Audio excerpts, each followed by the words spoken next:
جو خبر میں لے کے آیا ہوں وہ آپ کے اوپر گرا گزری ہے. اللہ جانتا ہے میں اس معاملے میں سچا ہوں، میں تہمت نہیں لے کر آیا ہوں.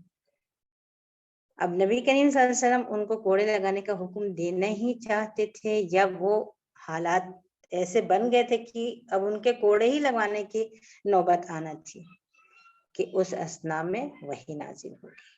جب لوگوں نے نبی کریم صلی اللہ علیہ وسلم کے اوپر وحی کے آثار دیکھے، یعنی جب آثار دیکھتے تھے تو خاموش ہو جاتے تھے لوگ، تو لوگ خاموش ہو گئے. تو پھر وہ آیتیں نازل ہوئی جو آج ہم لوگ پڑھیں گے اور دیکھیں گے کہ ان آیتوں میں ایسی صورت میں جب کوئی اپنی بیوی کے ساتھ اس غلط چیز کو دیکھے تو اس کے لیے کیا صورت ہو سکتی ہے، اور کس طرح سے وہ اس آزمائش سے اپنے آپ کو نکالے اور اس کو بھی نکالے اور اس سے پیچھا چھڑائے. چلیے پہلے آیات کی تلاوت کر لیتے ہیں، جن آیات کے نزول کے بعد نبی کریم صلی اللہ علیہ وسلم نے حضرت ہلال کو بشارت دی تھی، کہا تھا ابشر یا ہلال فقد جعل اللہ لک فرجا و مخرجا، خوش ہو جاؤ ہلال، اللہ نے تمہارے لیے راستہ نکال دیا، مخرج نکال دیا. کیا تاثرات رہے ہوں گے اس وقت حضرت ہلال ابن امیہ کے، اور کتنا خوش ہوں گے وہ. آگے پھر کیا ہوا ان کے آیتوں کے نازل ہونے کے بعد، وہ ترجمے کے بعد دیکھتے ہیں. پہلے آیتیں دیکھ لیں. اعوذ باللہ من الشیطان الرجیم، بسم اللہ الرحمن الرحیم. والذین یرمون ازواجهم ولم یکن لهم شہداء الا انفسهم فشہادة احدهم 4 شہادات باللہ انہ لمن الصادقین.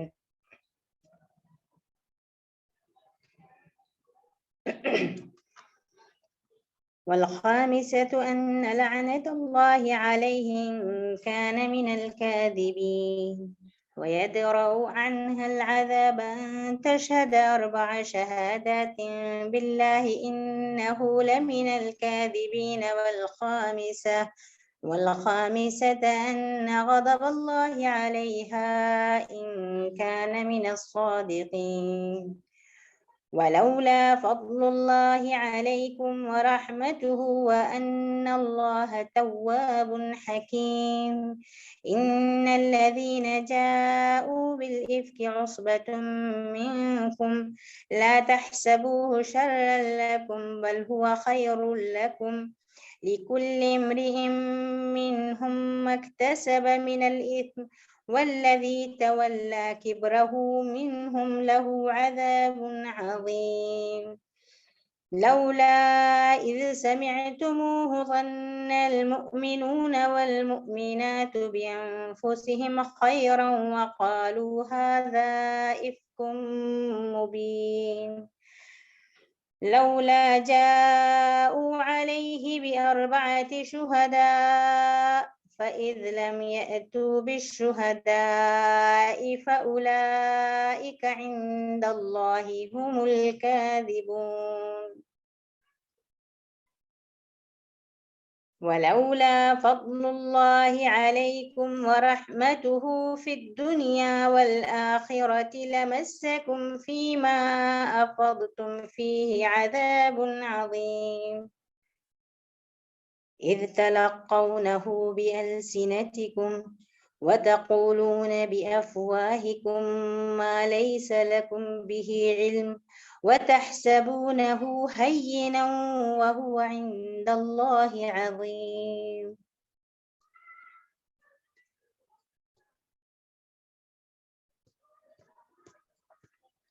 آیات کا ترجمہ ہے،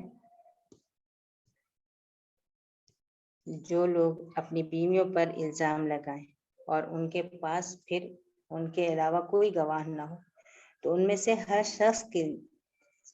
شخص 4 گواہیاں دے گا. ان 4 لوگوں کے بدلے جو 4 گواہ ہونا چاہیے تھے، اکیلے وہ ایک شخص 4 گواہی دے گا، اور وہ 4 مرتبہ اللہ کی قسم کھا کر گواہی دے گا کہ وہ سچا ہے. انہ لمن الصادقین، جو بات وہ کہہ رہا ہے، جو الزام وہ لے کر آیا ہے اس میں وہ سچا ہے. اور 5ویں بار وہ کہے گا کہ اگر وہ اپنے الزام میں جھوٹا ہو تو اس پر اللہ کی لعنت ہو.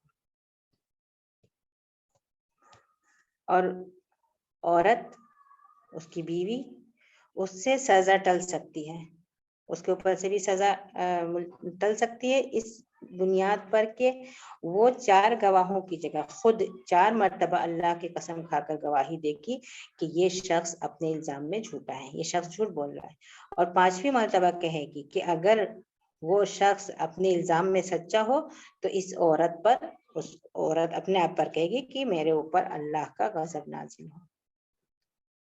تم لوگوں پر اللہ کا فضل اور اس کا رحم نہ ہوتا، اس کی مہربانی نہ ہوتی تو کیا ہوتا؟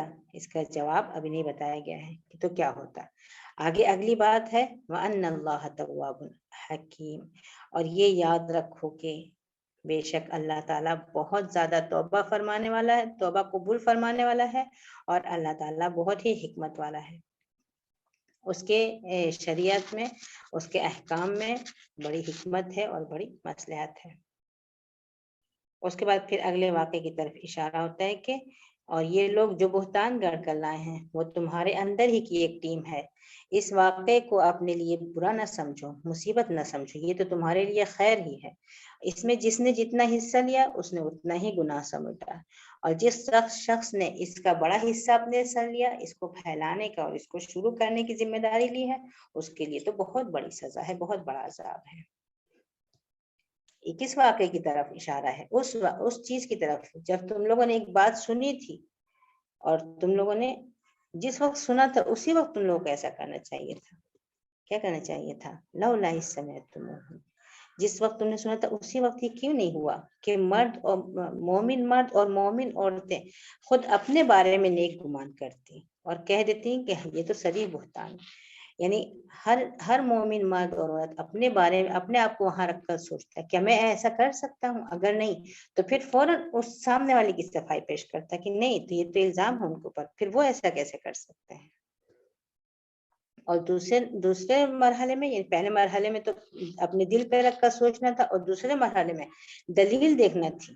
جو لوگ اپنے الزام کے ثبوت میں دیکھنا چاہتے کہ یہ لوگ اپنے الزام کے ثبوت میں 4 گواہ کیوں نہیں لائے، اور اگر وہ گواہ نہیں لے کے آئے ہیں تو اللہ کے نزدیک وہی جھوٹے ٹھہریں گے۔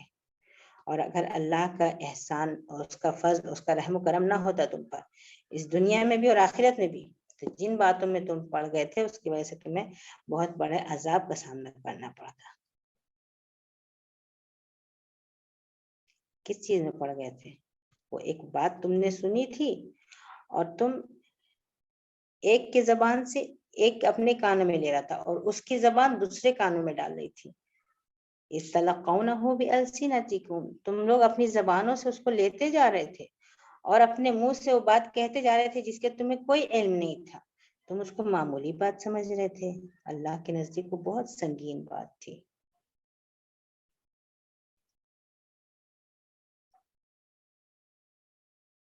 یہ بات جب تم لوگوں نے سنی تھی تو سنتے ہی کیوں نہیں کہہ دیا کہ ہمیں ایسی بات اپنی زبان سے نہیں نکالنا چاہیے، خدا کی ذات پاک ہے، یہ تو بہت بڑا بہتان ہے۔ اللہ تم کو نصیحت کرتا ہے کہ آئندہ کبھی ایسی حرکت نہ کرنا اگر واقعی تم مومن ہو تو۔ یہ ہے آیات کا ترجمہ۔ دیکھتے ہیں پھر جب یہ آیت نازل ہوئی حضرت ہلال ابن امیہ کے تعلق سے کہ جو لوگ اس مسئلے کا حل جس مصیبت میں وہ پڑے تھے، جو معاملہ ان کے ساتھ پیش آیا تھا، اس کا حل یہ ہوا کہ 4 گواہ نہیں لانا ہے، ان 4 گواہوں کی جگہ ان کو خود گواہی دینا ہے، اور 5ویں گواہی پھر اس سے بھی زیادہ شدید ہوگی۔ جب یہ آیتیں نازل ہوئیں تو انہوں نے کہا، حضرت ہلال بولے کہ مجھے اپنے رب سے اسی بات کی امید تھی، اسی بات کا یقین تھا کہ اللہ ضرور اس کے لیے کوئی راستہ نکالے گا۔ نبی کریم صلی اللہ علیہ وسلم نے کہا کہ جاؤ اس کی بیوی کو بلا کر لے آؤ۔ وہ عورت بلا کر لائی گئی، نبی کریم صلی اللہ علیہ وسلم نے یہ آیتیں پڑھ کر اس کو سنائیں، اور پھر آپ صلی اللہ علیہ وسلم نے دونوں کو آیتیں سنائیں اور دونوں کو نصیحت کی اور دونوں کو اس بات کی تنبیہ کری کہ دیکھو دنیا کی سزا بہت آسان ہے، آخرت کی سزا بہت سنگین ہوگی۔ پھر اس کے بعد پھر حضرت ہلال کی طرف متوجہ ہوئے تو حضرت ہلال نے کہا کہ اللہ کے رسول، میں نے جو کچھ کہا ہے سچ کہا ہے۔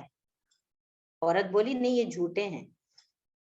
اللہ کے رسول صلی اللہ علیہ وسلم نے کہا کہ چلو پھر ان کے درمیان ملاعنہ کرایا جائے، یعنی یہی حکم جو ان آیتوں میں نازل ہوا ہے کہ ہر ایک دوسرے کو گواہی دے کر اس کے اوپر لعنت بھیجے گا۔ تو پھر حضرت ہلال سے کہا گیا کہ چلو 4 گواہیاں دو تم.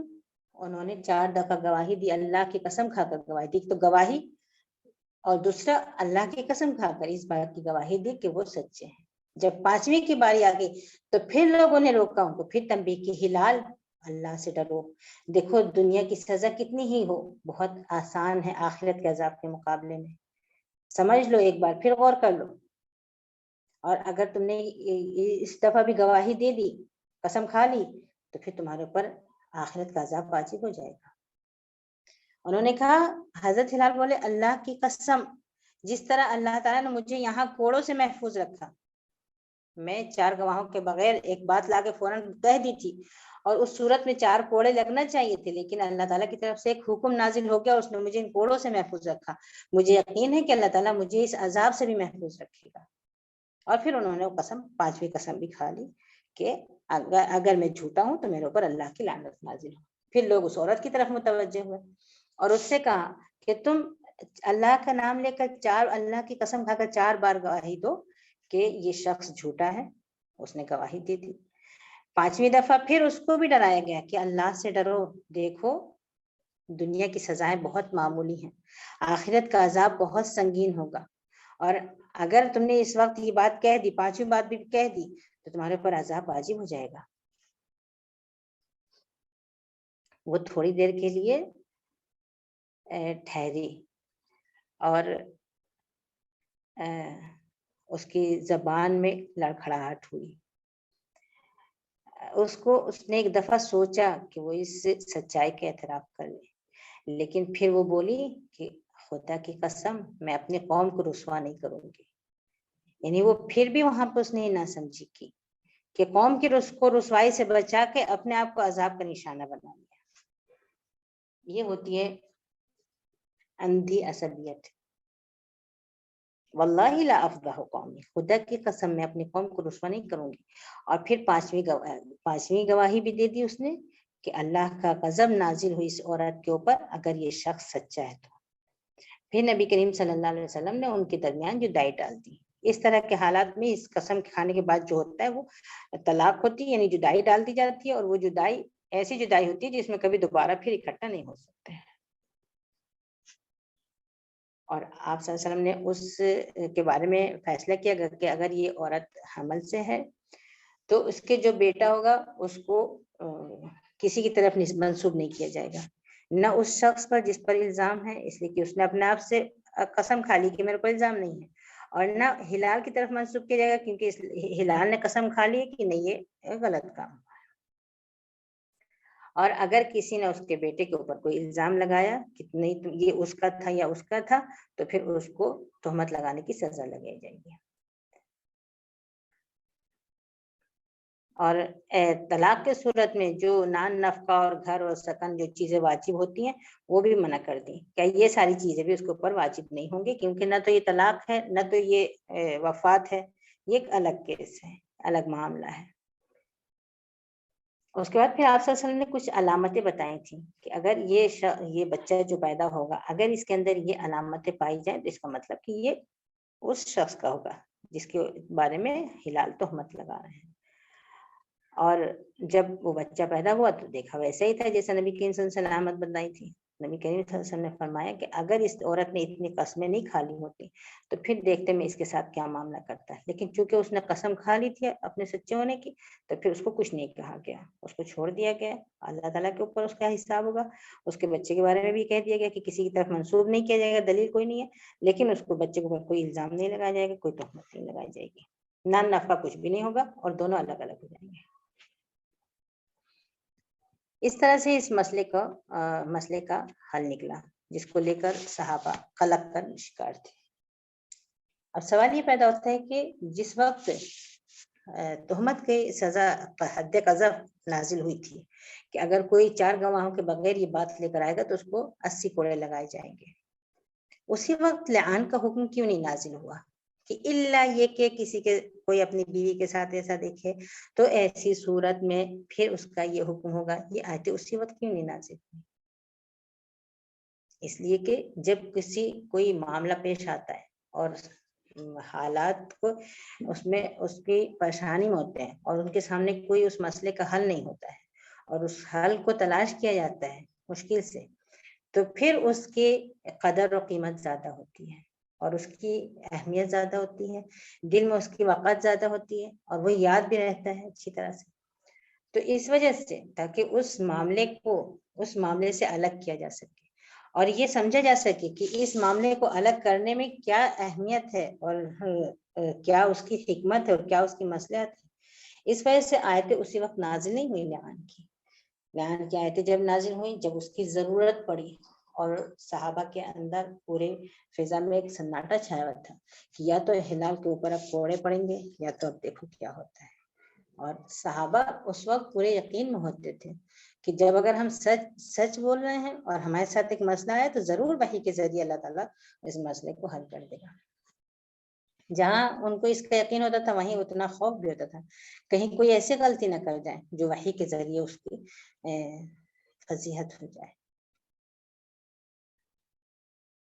یہاں دیکھا ہم نے حضرت سعد ابن عبادہ اس پورے یقین کے ساتھ کہ ہاں یہ صحیح ہے اور یہ حقیقت ہے، لیکن اس کے باوجود بھی ان کو کتنا گنا گزرا تھا کہ اگر یہ اگلا کوئی حکم نازل نہیں ہوتا ہے تو یہ کیسے ہوگا۔ اور یہاں تک کہ بات ہو گئی تھی حضرت ہلال کے بارے میں کہ البینہ او حد فی ذلک، ہلال یا تو تم ثبوت پیش کرو گے اور یا تو تمہارے پیٹھ پر اب کوڑے پڑیں گے، لیکن ان کو پورا یقین تھا کہ نہیں، جب مجھے نہ تو کوڑے پڑیں گے اور نہ تو مجھے سزا ہوگی، میں سچا ہوں اپنی جگہ۔ اس طرح سے انسان جب سچا ہوتا ہے تو بہت مضبوط ہوتا ہے۔ دیکھتے ہیں اس کے بعد والی آیات۔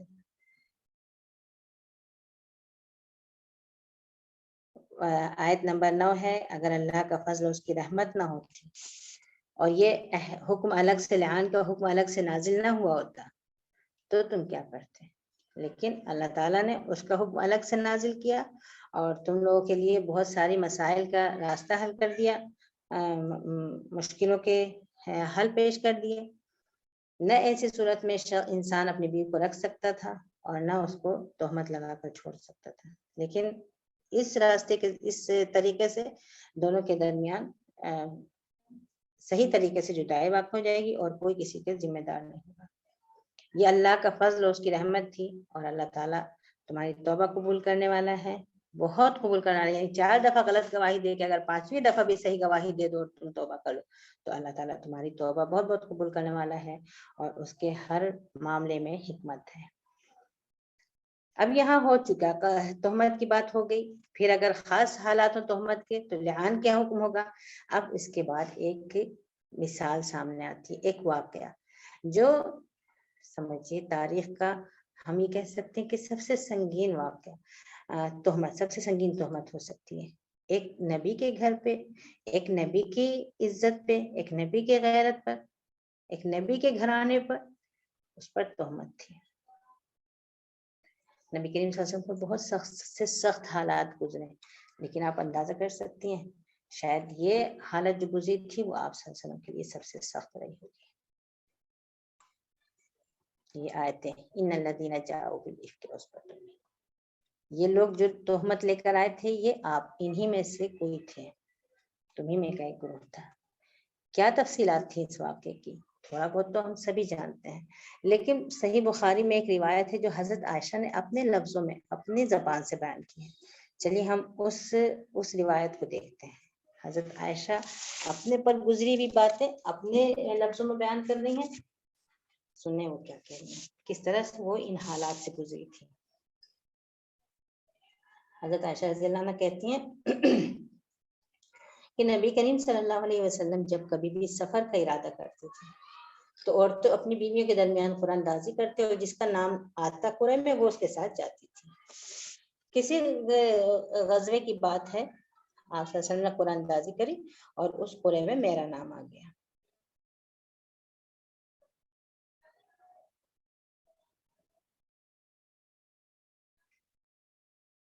وہ کہتی ہے کہ قرآن میں میرا نام آ گیا اور میں ان کے ساتھ نکل گئی۔ یہ واقعہ اس وقت کا ہے جب پردے کے احکام نازل ہو چکے تھے. اور کرتی جائیں، یہاں پردے کے احکام نازل ہونے کی بار بار وہ صراحت کر رہی ہیں.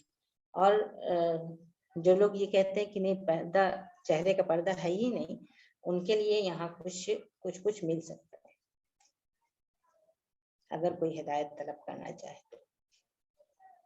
وہ کہتی ہیں کہ یہ واقعہ پردے کے احکام نازل ہونے کے بعد کا ہے، اور یہ اس وقت کی بات ہے جب ہم کو محمل میں اٹھایا جاتا تھا اور محمل میں اتارا جاتا تھا. یعنی لکڑی کا ایک ڈبے جیسا ہوتا تھا جس میں عورتیں بیٹھ جاتی تھیں، اس کو اٹھا کر اونٹ کے اوپر رکھ دیا جاتا تھا. پھر جب کہیں پڑاؤ ڈالنا تھا تو اونٹ بیٹھتا تھا، 4 آدمی آتے تھے، اس ڈبے کو اٹھا کر نیچے رکھتے تھے اور پھر عورتیں اس میں سے نکل جاتی تھیں. ہودج کہتے ہیں اور محمل کا لفظ بھی استعمال ہوتا ہے. تو خیر سفر پہ چل دیے اور پھر اس غزوہ سے واپس آ گئے، غزوہ سے فارغ ہو گئے. پھر واپسی کا سفر ہوا اور وہاں پہ مدینے سے قریب پہنچنے پر پڑاؤ ڈالا گیا ایک جگہ. اور جب وہاں سے کچھ کرنے کا اعلان ہوا کہ اب تیاری کرو نکلنا یہاں سے، تو حضرت عائشہ کہتی ہیں کہ میں نکلی.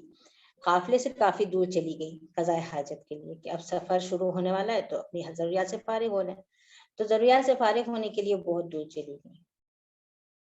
جب ضرورت سے فارغ ہو کے واپس آئی قافلے کی جگہ پر، ابھی لوگ تیاری کر رہے تھے نکلنے کی، تو ان کا ہاتھ اپنے گلے پر پڑا اور انہوں نے دیکھا ایک قیمتی ہار جو پہنے ہوئی تھی وہ گلے میں نہیں تھا، گر گیا تھا کہیں.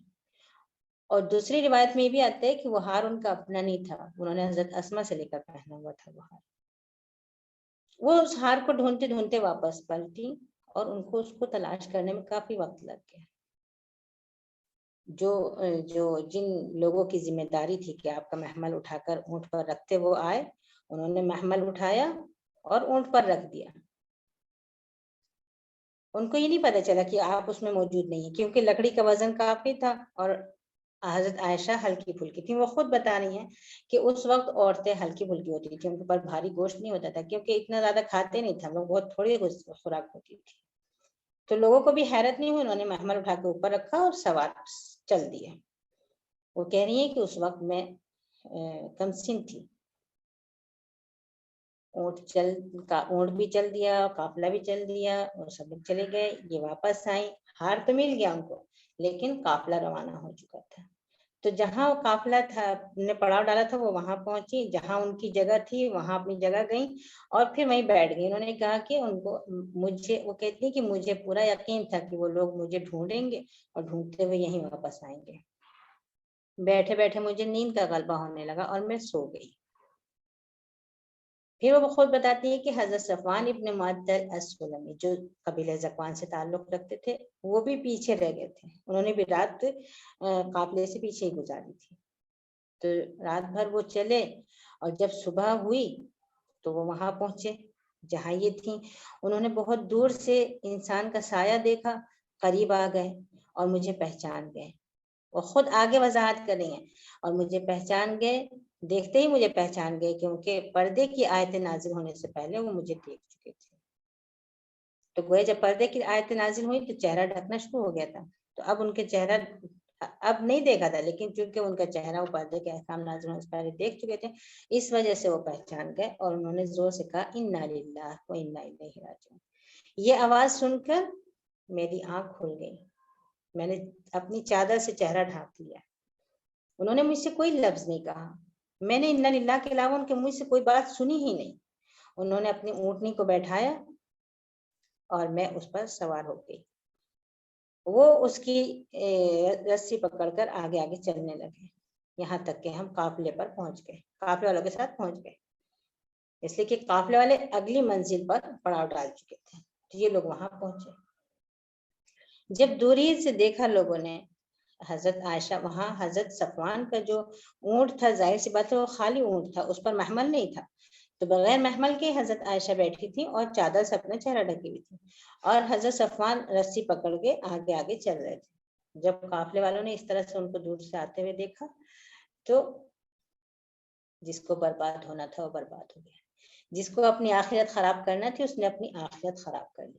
اور اس کا سب سے زیادہ ذمہ داری جو اس گناہ کی اٹھائی وہ منافقوں کا سردار عبداللہ ابن ابی ابن سلول تھا. اس نے کیا کیا؟ اس نے لوگوں کو پہلے آنکھوں سے اشارہ کیا کہ وہ دیکھو وہ آ رہے ہیں، اور پھر ایک ایک کے پاس جا کے چپے چپے کانوں میں کہا کہ یہ لوگ ساتھ میں آئے ہیں تو کیا صحیح واپس آ گئے ہیں؟ ان کو کچھ نہیں پتا. کہتی ہیں کہ ہم مدینہ پہنچ گئے اور پہنچتے میں بیمار ہو گئی، مہینہ بھر میں بیمار پڑی رہی، اور لوگ تہمت کے بارے میں خوب باتیں کرتے رہے. اس میں سے کسی نے سنا، کسی نے جس نے چاہا اس کو سنا، جس نے چاہا دوسروں تک پہنچایا، جس نے چاہا انکار کیا، جس نے چاہا قبول کیا. یہ سب چلتا رہا، ان کو کچھ نہیں پتا گھر کے اندر. لیکن یہ کہتی ہے کہ مجھے بہت تکلیف اس چیز کی ہوتی تھی کہ کبھی بھی میں بیمار پڑتی تھی تو نبی کریم صلی اللہ علیہ وسلم کی طرف سے جو لطف، جو ہمدردی، جو محبت، جو عنایت، جو کچھ اس وقت ہوتا تھا میری بیماری زمانے میں، اس وقت مجھے وہ سب چیزیں نظر نہیں آ رہی تھی. تو میری تکلیف اس چیز سے بڑھ رہی تھی. لیکن کیوں نہیں اس طرح کرنا آپ صلی اللہ علیہ وسلم، یہ نہیں سمجھ میں آتا تھا. جب آپ صلی اللہ علیہ وسلم گھر میں داخل ہوتے تو سلام کرتے اور پوچھتے کیا حال ہے، اور پھر پلٹ جاتے. پہلے جیسا نہیں تھا کہ پاس بیٹھتے اور ہمدردی کرتے، ایسا کچھ نہیں ہو رہا تھا. اس چیز کی مجھے بہت تکلیف تھی، لیکن مجھے اس مصیبت کا اندازہ نہیں تھا. نقاہت بہت بڑھ گئی تھی، مہینہ بھر کی کمزوری، بیماری اور کمزوری.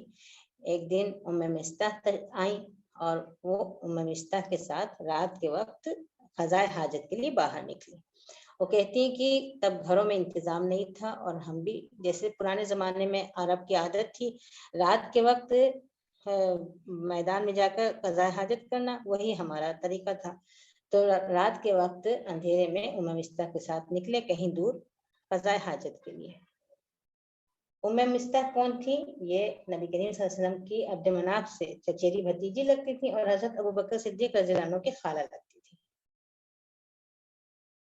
تو کہتی ہیں کہ میں ان کے ساتھ نکلی قضاء حاجت کے لیے، باتیں کرتے کرتے ہم دونوں جا رہے تھے. اچانک ام مستح کی چادر میں ان کا پیر الجھ گیا. جب وہ لڑکھڑائی تو انہوں کے منہ سے اچانک نکلا کہ برا ہو مستح کا، یعنی گویا انہوں نے ایک طرح سے ملامت کری مستح کو. تو میں نے ان سے کہا کہ یہ کیا کہا آپ نے، کتنی بری بات اپنے منہ سے نکالی آپ نے. ایک شخص جو جنگ بدر میں شریک تھا، آپ نے اس کو برا بھلا کہہ دیا. تو انہوں نے کہا کہ بیٹی تم نے سنا نہیں وہ کیا کہہ رہا ہے، اپنے بیٹے کے بارے میں کہہ رہی ہیں کہ بیٹی تم نے سنا نہیں وہ کیا کہہ رہا ہے. میں کیا کہا؟ تب انہوں نے اس تہمت کی، اس الزام کی پوری کہانی ان کو سنا دی. اب گھر جب واپس پلٹی تو بیماری پر بیماری، مرض پر مرض، تکلیف پر تکلیف کا اضافہ ہو گیا. جب نبی کریم صلی اللہ علیہ وسلم آئے تو انہوں نے پھر حسب عادت جو اس وقت آپ کا معمول ہو گیا تھا سلام کیا اور پوچھا کیا حال ہے. میں نے ان سے کہا کہ مجھے اجازت دیجیے میں اپنے والدین کے پاس چلی جاؤں. میں وہاں اس لیے جانا چاہ رہی تھی کہ میں ان دونوں سے پوچھوں گی کہ کیا بات صحیح ہے، کیا آپ لوگوں نے بھی ایسا سنا ہے. نبی کریم صلی اللہ علیہ وسلم نے اجازت دے دی اور میں اپنے امی ابو کے پاس آ گئی. گھر آتے میں نے اپنی امی سے پوچھا کہ امی جان لوگ ہمارے بارے میں کیا باتیں کر رہے ہیں. ماں نے تسلی دی، کہا بیٹی اگر تمہاری جیسی کوئی خوبصورت عورت ہو اور اس کی بہت ساری شوقانیں ہوں تو ہو جاتی ہیں ایسی باتیں، دل پر نہ لو، کوئی بات نہیں. لیکن میں نے کہا سبحان اللہ لوگ ایسی باتیں کر رہے ہیں. پوری رات میں روتی رہی میرے آنکھوں، نہ تو مجھے نیند آئی نہ تو میرے آنسو رکے. نبی کریم صلی اللہ علیہ وسلم نے حضرت علی بن ابی طالب اور اسامہ بن زید کو بلایا. حضرت علی جو آپ صلی اللہ علیہ وسلم کے چچیرے بھائی اور ہمیشہ سے آپ کے ساتھ ہی تھے اور ہر چیز میں آپ کا ساتھ دیتے تھے. اپنے رشتہ داروں میں جو آپ جس کو آپ سب سے قریبی سمجھتے تھے ان کو بلایا، اور حضرت زید کو بلایا نہیں حضرت اسامہ بن زید کو بلایا جو آپ صلی اللہ علیہ وسلم کو بہت محبوب تھے. ان دونوں کو بلایا، ان دونوں سے پوچھا کہ تم دونوں سمجھ رہے ہو نا کہ میں اس وقت کن حالات سے گزر رہا ہوں. تم لوگوں کیا مشورہ ہے، کیا واقعی بات سچ ہو سکتی ہے تو میں عائشہ کو چھوڑ دوں، اگر یہ بات غلط ہو سکتی ہے، غلط ہو، تہمت ہو، تو پھر میں ایسا فیصلہ نہ کروں. تو حضرت اسامہ نے کہا کہ اللہ کے رسول نہیں، آپ کے گھر والوں کی معصومیت پر ہم گواہی دیں گے، ہم کو پتہ ہے جو ان کے گھر والے آپ صلی اللہ علیہ وسلم کی، آپ صلی اللہ علیہ وسلم، حضرت اسامہ کو اندازہ تھا آپ صلی اللہ علیہ وسلم حضرت عائشہ سے کس قدر محبت کرتے ہیں، اس محبت کو انہوں نے پیش نظر رکھا، انہوں نے کہا کہ نہیں آپ ان کو مت چھوڑیں، وہ بہت معصوم ہے اور ہم اس کی معصومی پر گواہی دیتے ہیں، ہم نے ان کے اندر خیر ہی دیکھی ہمیشہ، ہم نے آج تک ان کے اندر کوئی غلط چیز نہیں دیکھی۔ نبی صلی اللہ علیہ وسلم نے حضرت علی سے پوچھا تو حضرت علی کہہ رہے ہیں کہ اے اللہ کے رسول، وہ حضرت علی نبی کریم صلی اللہ علیہ وسلم کا غم ختم کرنا چاہ رہے ہیں اور بہت ہمدردی سے کہتے ہیں کہ اے اللہ کے رسول، اللہ تعالیٰ نے آپ کو تنگی میں تو نہیں رکھا ہے، ان کے علاوہ بہت ساری عورتیں ہیں نا، گنجائش ہے آپ کے لیے، اور آپ ان کی باندی سے بھی ایک بار پوچھ سکتے ہیں، ان سے پوچھیے وہ کیا کہتی ہیں۔ نبی کریم صلی اللہ علیہ وسلم نے بریرہ کو بلایا جو حضرت عائشہ کی باندی تھی، اور حضرت عائشہ نے ان کو ان کی آزادی کے لیے ان کا تعاون کیا تھا، ان کو آزاد کرایا تھا۔ تو انہوں نے کہا کہ بریرہ، تم نے کبھی کوئی چیز ایسی دیکھی ہے عائشہ کے اندر جس سے تمہیں کسی قسم کا شبہ ہوا ہو یا تمہیں کچھ برا لگا ہو؟ انہوں نے کہا نہیں اللہ کے رسول، جس نے آپ کو حق کے ساتھ بھیجا اس ہستی کی قسم، میں نے تو کچھ بھی ایسا نہیں دیکھا، ہاں یہ تھا کہ کم سین ہے، لاپرواہی ہے، آٹا گوند کے رکھتی ہوں دیکھتی نہیں ہے، اور بکری آ کے آٹا کھا لیتی ہیں۔ نبی کریم صلی اللہ علیہ وسلم پھر اس وقت اٹھے اور ممبر پہ گئے۔ اب آپ صلی اللہ علیہ وسلم کو نے سوچا کہ اب لوگوں سے اس بات کے لیے مدد لی جائے کہ اگر کوئی تہمت لگا رہا ہے تو وہ اپنے الفاظ واپس لے اور وہ معذرت پیش کرے کہ نہیں میں نے تہمت لگائی تھی اور ایسا نہیں ہے، وہ خود اس بات کا اقرار کر لے۔ اس خیال سے آپ صلی اللہ علیہ وسلم ممبر پر پہنچے اور آپ نے ممبر پہ جا کے کہا کہ کون اس شخص سے معذرت کروائے گا جس کی زیادتیاں اب میرے اہل خانہ اور میرے گھر والوں تک پہنچ چکی ہیں؟ کوئی اس شخص سے کہے کہ وہ اپنی غلطی کا اعتراف کرے اور ہم سے آ کے معذرت کرے، کیونکہ میں نے اپنے گھر والوں کے اندر ہمیشہ خیر ہی دیکھی تھی، اور جس آدمی کا تذکرہ جس صحابی کے اوپر الزام لگایا جا رہا ہے اس کے اندر بھی ہمیشہ خیر ہی دیکھی ہے، اور وہ شخص کبھی بھی ہمارے گھر والوں کے پاس آیا بھی نہیں، ایسا بھی نہیں ہے کہ اس کا ہمارے گھر آنا جانا تھا، اگر کبھی آیا تو میرے ساتھ ہی ساتھ آیا تھا۔ حضرت سعد ابن معاذ اٹھے، انہوں نے کہا کہ اے اللہ کے رسول، اس کی طرف سے میں معذرت پیش کرتا ہوں، اگر وہ اوس کا قبیلہ ہمارے قبیلے کا ہے تو ہم اس کے سر قلم کر دیں گے، اور اگر وہ خزرج دوسرے قبیلے سے ہے تو آپ حکم دیجئے، ہم آپ کا حکم نافذ کریں گے، ہمارے قبیلے سے ہے تو ہم خود بخود تیار ہیں اس کا سر قلم کرنے کے لیے، دوسرے قبیلے سے ہے تو ہم فیصلہ نہیں کریں گے، آپ جو فیصلہ کریں ہم اس پر عمل کریں گے۔ تو حضرت سعد بن عبادہ اٹھے جو خزرج کے سردار تھے اور بہت نیک انسان تھے، لیکن یہ بات سن کے ان کے اندر غلط جاگ اٹھی، انہوں نے کہا کہ تم کیوں نافذ کرو گے؟ نبی کریم صلی اللہ علیہ وسلم جو سزا بتائیں گے وہ تم کیوں نافذ کرو گے؟ نہ تم اس کو قتل کر سکتے ہو، وہ جس شخص کی بات ہو رہی ہے سب سمجھ رہے ہیں وہ کون ہے، نہ تم اس کو قتل کر سکتے ہو اور نہ تم اس کو قتل کرو گے۔ تو حضرت اسید ابن حضیر اٹھے، وہ سعد ابن معاذ کی چچیرے بھائی تھے، تو انہوں نے سعد ابن عبادہ سے کہا کہ جھوٹ نہ بولو، ہم تو اس کو قتل کر دیں گے لیکن تم منافقوں کی طرف سے بحث کر رہے ہو یا ان کی طرفداری کر رہے ہو، ان کی حمایت کر رہے ہو۔ جب اس طرح سے اوس اور خزرج کے درمیان ان دونوں کے سرداروں اور دونوں کے افراد کے درمیان بات ہوئی اور بہت گرما گرم، بہت ہی زیادہ جوش میں بات ہونے لگی اور مجلس بہت گرم ہو گئی، نبی کریم صلی اللہ علیہ وسلم ممبر ہی پہ تھے، آپ بار بار ان لوگوں کو خاموش کرنا چاہ رہے تھے، ٹھنڈا کرنا چاہ رہے تھے، اور وہ لوگ بہت گرم ہو گئے تھے۔ آپ صلی اللہ علیہ وسلم نے کوشش کر کے ان دونوں کو خاموش کرایا، لیکن ہوا کیا، نتیجہ کیا ہوا کہ ان دونوں کے آپس کی حمیت اور اس جھگڑے میں وہ بات دب گئی کہ جس شخص نے یہ سارا ہنگامہ اٹھایا ہے وہ شخص آ کر یہاں اقرار کرے کہ میں نے غلط کیا تھا اور میں معذرت چاہتا ہوں۔ یہ نہیں ہوا اور اسی ہنگامہ ہونے لگا، آپ صلی اللہ علیہ وسلم لوگوں کو خاموش کرایا اور آپ ممبر سے اتر گئے۔ حضرت عائشہ کہتی ہیں کہ میں اس دن پورے دن روتی رہی، نہ میرے آنسو رک رہے تھے نہ میرے آنکھوں میں نیند آ رہی تھی. پھر جب دوسری رات آئی, اس رات بھی ایسا ہی ہوا, روتی رہی, نہ آنسو رکے اور نہ نیند کے کوئی جھپک آئی. میرے والدین میرے پاس ہی رہے پورے وقت, اور میں پوری 2 راتیں اور دن روتی رہی. مجھے لگتا تھا کہ روتے روتے میرا کلیجہ سوکھ چکا ہے. پھر ایسا ہوا تیسرے دن کہ وہ دونوں میرے پاس بیٹھے ہوئے تھے, میں رو ہی رہی تھی. انصار کی ایک عورت آ گئی, وہ بھی آ کے میرے پاس بیٹھ گئی, وہ بھی رونے لگی میرے ساتھ ساتھ. ہم سب اسی حال میں تھے کہ نبی کریم صلی اللہ علیہ وسلم تشریف لے آئے اور بیٹھ گئے. جس دن سے یہ سب باتیں ہونا شروع ہوئی تھی, اس دن سے آپ صلی اللہ علیہ وسلم میرے پاس نہیں بیٹھے تھے.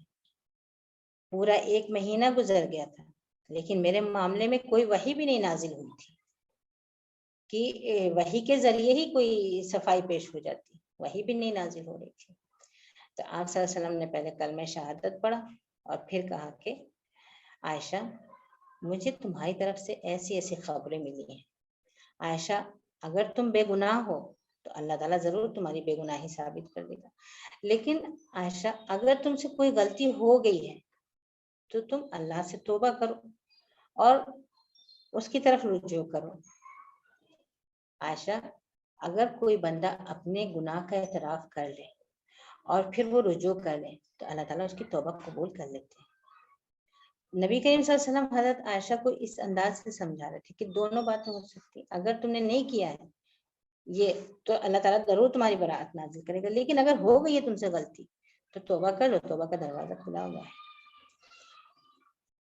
حضرت عائشہ کہتی ہیں کہ میری سمجھ میں نہیں آیا, میں کیا کہوں. 2 دن سے 2 راتیں 2 دن مسلسل جو آنسو بہے چلے جا رہے تھے, نہیں رک رہے تھے, وہ اچانک رک گئے. آنکھیں خشک ہو گئیں, اب آنکھ میں ایک قطرہ بھی نہیں آ رہا ہے. مجھے نہیں سمجھ میں آیا میں خود کیا جواب دوں. میں نے اپنے والد ابا جان کی طرف دیکھا, کہا میری طرف سے نبی کریم صلی اللہ علیہ وسلم کو کوئی جواب دے دیجیے, یعنی آپ میری طرف سے بولیے, آپ میری طرف سے جواب دیجیے.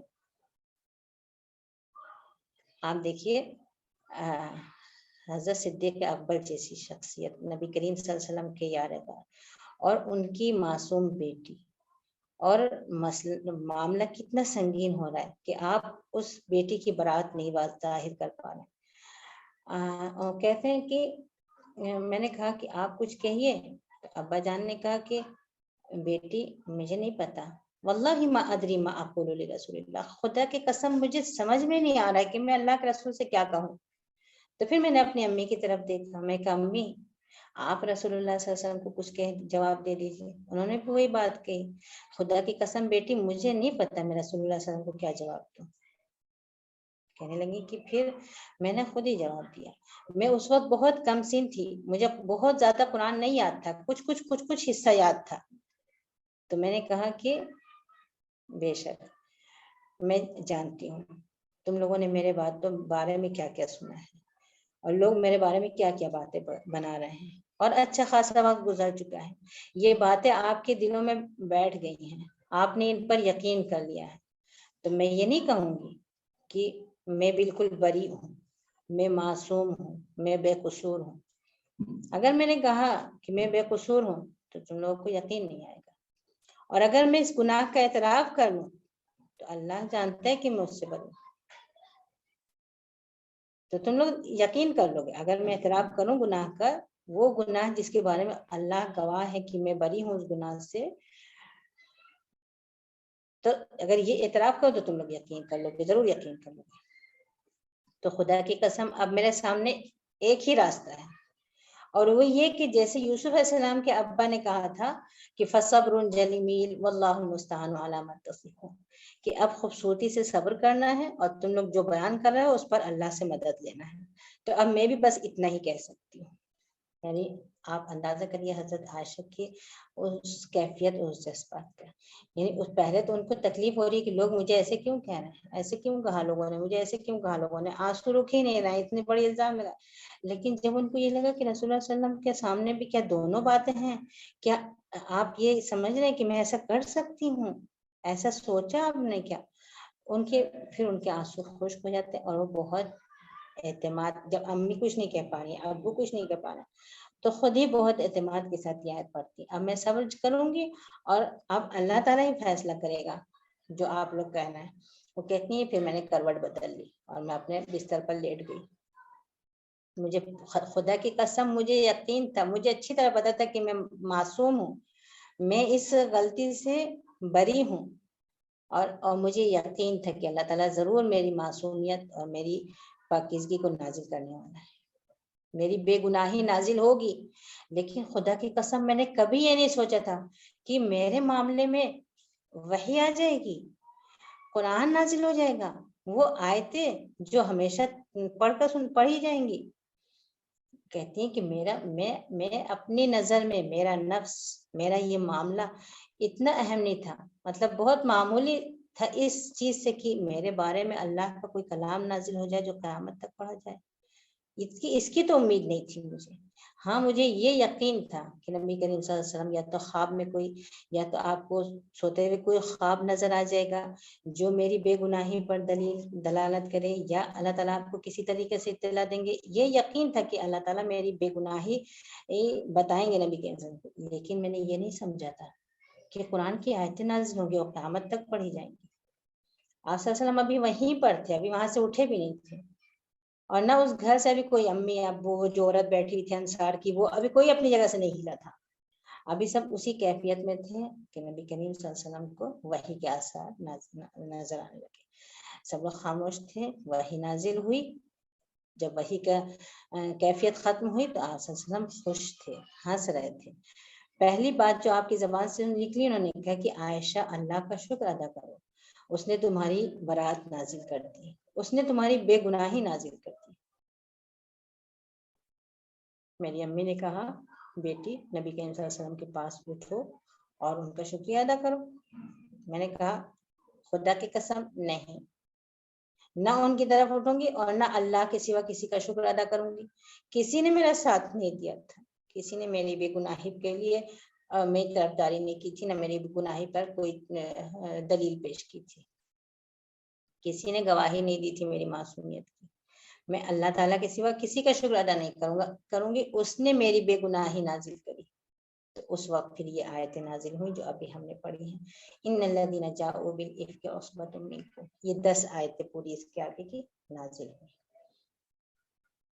جب یہ آیتیں نازل ہوئیں تو واضح ہو گیا کہ سب سے پہلے کس نے شروع کی تھی بات، اور کس نے اس میں حصہ لیا تھا، اور جو حصہ لینے والے تھے اس میں وہ مستح بھی تھے، جن کی امی نے یہ ساری کہانی ان کے سامنے کھولی تھی۔ اور وہ مستح جو تھے وہ پہلی بات تو یہ کہ رشتہ دار تھے، خالازاد بھائی تھے، اور دوسرا یہ کہ وہ محتاج بھی تھے، اور حضرت ابوبکر صدیق ان کا نان نفقہ کے وہ تھے، کفیل تھے، ان کا نان نفقہ وہ دیتے تھے۔ جب برات نازل ہو گئی تو حضرت ابوبکر صدیق نے کہا کہ نہیں، بس اب آج کے بعد میں مستح پر ایک سکہ نہیں خرچ کرا گا، کچھ بھی نہیں دوں گا اب اس کے بعد مستح کو۔ اس نے عائشہ کے بارے میں ایسے کہا۔ تب اللہ تعالیٰ نے آیت نازل کی جو آگے ہم کو اسی سورہ کے آگے آیتیں ملیں گی، وَلَا يَأْتَلِ أُولُو الْفَضْلِ مِنْكُمْ وَالسَّعَةِ، کہ نہیں قسمت کھاؤ اس طرح سے قسم، تم معاف کر دو اللہ تمہیں معاف کرے گا۔ تب حضرت ابوبکر صدیق نے کہا کہ میں چاہتا ہوں اللہ مجھے معاف کر دے، اور انہوں نے پھر وہ خرچہ جو مستح کو دیتے تھے وہ ان کو بڑھا کر دینے لگے، یا اتنا ہی دینے لگے، بہرحال وہ خرچہ پھر جاری ہو گیا۔ اور یہ حدیث جو ابھی ہم لوگ پڑھ رہے تھے، اس کا آخری حصہ دیکھیے۔ حضرت عائشہ کہتی ہیں کہ نبی کریم صلی اللہ علیہ وسلم نے میرے بارے میں حضرت زینب بنت جہش سے بھی پوچھا تھا۔ کون تھی حضرت زینب بنت جہش؟ نبی کریم صلی اللہ علیہ وسلم کی زوجہ اور حضرت عائشہ کی سوکن تھیں۔ کہا کہ زینب تمہارا کیا خیال ہے، تم نے کیا جانا اور کیا دیکھا؟ حضرت زینب نے کہا اللہ کے رسول، احمی سمعی و بصری، میں تو اپنے آنکھوں اپنے کانوں کی حفاظت کروں گی، میں نے ان کے بارے میں خیر ہی دیکھی تھی، میں نے کچھ بھی برا نہیں دیکھا، برا نہیں سنا، تو میں کیوں غلط کہوں اور برا سنوں؟ نہیں، میں نے ان کے اندر ہمیشہ خیر ہی دیکھی تھی۔ وہ کہتی ہیں کہ حضرت زینب سے ہی میرا بہت زیادہ وہ چلتا تھا، بہت ٹکر چلتی تھی نبی کے صلی اللہ علیہ وسلم کی تمام ازواج میں، انہی سے میرا مقابلہ بہت زیادہ ہوتا تھا، لیکن اللہ تعالیٰ نے ان کے تقوی کی وجہ سے ان کو محفوظ رکھا۔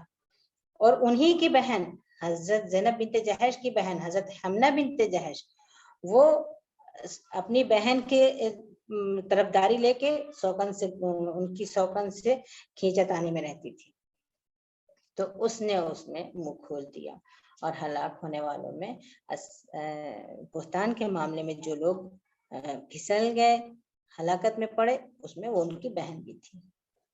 تو سوکن تو یہ تھی اور مقابلہ ان سے ہوتا تھا، لیکن ان کے تقوی اور ان کی پرہیزگاری نے ان کو کوئی بھی غلط بات منہ سے کہنے سے روک دیا تھا۔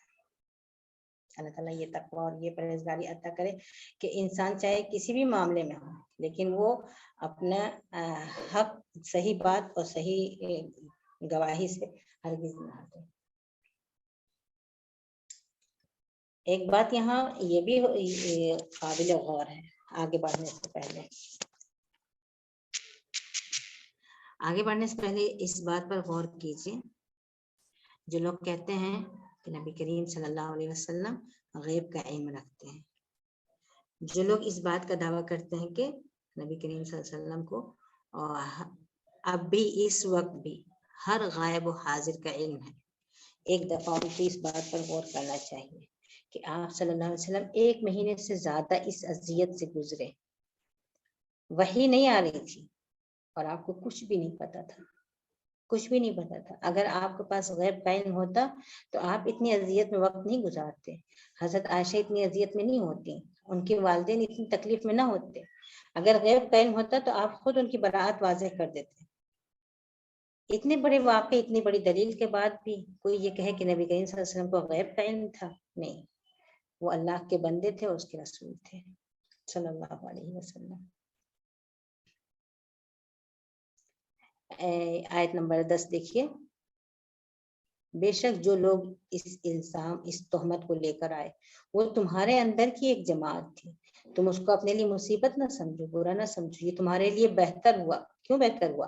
اس لیے کہ اس میں اپنے اور پرائے، منافق، مومن اور منافق سب کی جانچ ہو گئی، اور ایک کے آگے کیا ہو سکتا ہے اور لوگوں کے ایمان کیا۔ اور آپ صلی اللہ علیہ وسلم نے اس پورے عرصے میں جو وقت گزارا، دیکھیے آپ صلی اللہ علیہ وسلم نے کتنے صبر اور کتنے تحمل سے پورا، کوئی ایسا لفظ آپ کی زبان سے نہیں نکلا جس سے آپ کی بے صبری کا یا کسی بھی چیز کا اندازہ ہوتا ہے۔ جو انہوں نے تہمت لگائی، الزام لگایا، ان کے بارے میں بھی کچھ نہیں، اور حضرت عائشہ کے بارے میں بھی کچھ نہیں، دشمنوں کے بارے میں بھی کچھ نہیں، کسی کے بارے میں کچھ نہیں۔ کس طرح صبر و تحمل سے یہ پورا وقت گزارا آپ صلی اللہ علیہ وسلم نے۔ ہر شخص نے جتنا حصہ لیا اتنا حصہ اس نے اپنا گناہ سمیٹا، جس قدر اس میں ہاتھ ڈالا، جس قدر اس کی گہرائی میں پہنچا، اتنا ہی وہ گناہوں کی گہرائی میں پہنچتا گیا، اور جس نے اس کی ذمہ داری لی، اہم ہی رول ادا کیا، تو اس کے لیے تو بہت ہی دردناک عذاب ہے۔ اب آگے 2 اصول بتائے جا رہے ہیں، اگر اس طرح کا معاملہ پیش آئے تو تمہیں کیا کرنا چاہیے تھا؟ پہلے اپنے دل پر رکھنا ہے، پھر دلیل پر رکھنا ہے۔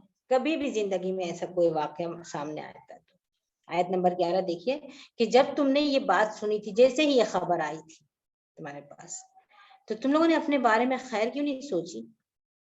اپنے بارے میں خیر سوچنے کا کیا مطلب ہے؟